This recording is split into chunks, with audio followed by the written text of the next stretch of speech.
Ebbene, abbiamo visto i vari passaggi di preparazione e al Museo Egizio possiamo adesso arrivare al qualcosa di davvero unico. Forse è un qualcosa che non tutti conoscono, ma io ho detto più volte che non avrò pace finché tutti gli italiani e speriamo tutto il mondo sapranno che al Museo Egizio c'è questo corredo unico che io ritengo valga una visita a Torino e valga una visita al Museo Egizio. Programmare forse anche una visita in Italia per venire a vedere questo. Questo corredo funerario unico che vi aspetta presto a Torino quando potrete tornare, quando saremo di nuovo pronti ad accogliervi all'interno di questo museo. Beh, lasciatemi innanzitutto dire che è l'unico corredo intatto del nuovo regno che sia preservato fuori dall'Egitto.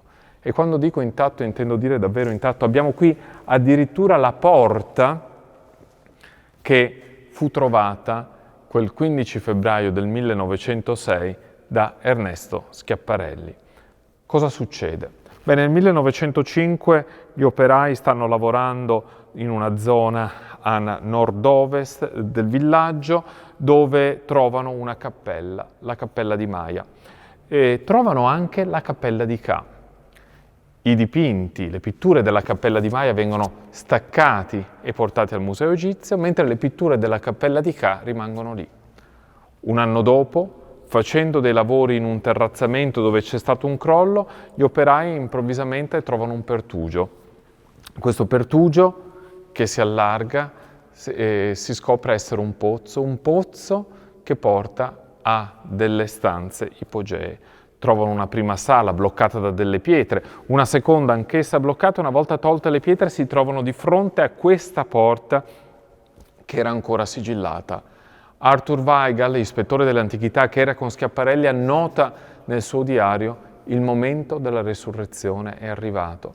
E una volta aperta questa porta, gli archeologi si trovarono davanti a questo corredo intatto, 467 oggetti che oggi preserviamo al Museo Egizio.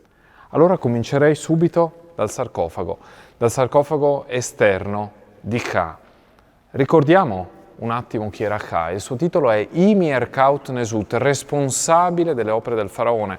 Potremmo dire, da alcuni viene definito architetto, anche se sulla terminologia potremmo soffermarci, perché cosa significa essere architetto. Forse il ruolo più importante, la definizione più giusta potrebbe essere quella di capomastro. Allora innanzitutto vediamo il suo sarcofago esterno. Vedete che è dotato di slitta che ne permetteva il trasporto alla necropoli. Probabilmente vi erano dei portatori d'acqua che buttavano dell'acqua sulla sabbia e la rendevano una specie di terra battuta, di modo che poi il sarcofago potesse essere trasportato. Questo ovviamente è il contenitore esterno. All'interno vi era il sarcofago intermedio di Ka. E vediamo la tipologia, vediamo che ha una parte nera in bitume e poi con delle fasce d'oro, e vediamo questa alternanza fra nero e oro. Se osserviamo il sarcofago interno della moglie Merit, Merit che significa l'amata e che ha come titolo Nebet Per, signora della casa, vediamo che cassa, che alveo e coperchio sembrano appartenere a due tipologie diverse. Infatti l'alveo ha questa alternanza fra campitura nera e parte dorata, come il sarcofago intermedio di Ka, mentre il coperchio è coperto da questa foglia d'oro, come il sarcofago interno di Ka. Perché questo? Beh, è difficile rispondere a questo quesito. Forse Merit, deceduta improvvisamente, in fretta, per lei non c'è stato il tempo di fare un corredo intero e si è dovuti intervenire in velocità, e quindi alveo e cassa sembrano non appartenere alla stessa tipologia. Certo che comunque Merit, mummificata, ebbe anche la possibilità di avere una maschera, eccola qui nella sua bellezza, la maschera coperta da foglia d'oro, di Merit, la maschera che copriva la parte superiore della sua mummia e che vedete in tutta la sua bellezza. Allora, fra l'altro, come mai questa foglia d'oro?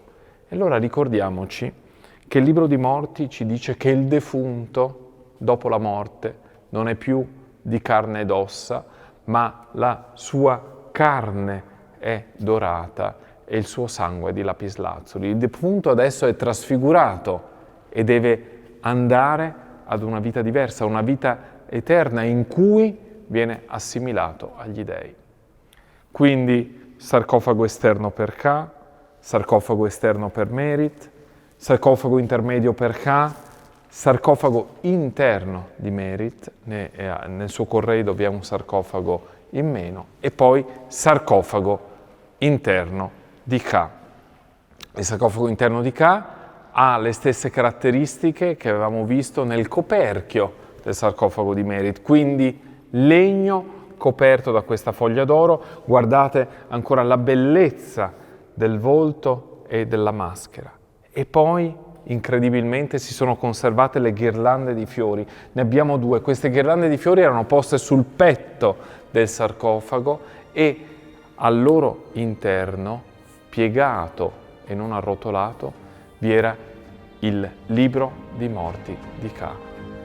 Continuate a seguire il Museo Egizio e ricordatevi che anche grazie, o forse soprattutto grazie a voi, il Museo Egizio può continuare a far ricerca, a sviluppare nuovi contenuti e capire sempre di più la biografia dei magnifici artefatti che avete visto assieme a me.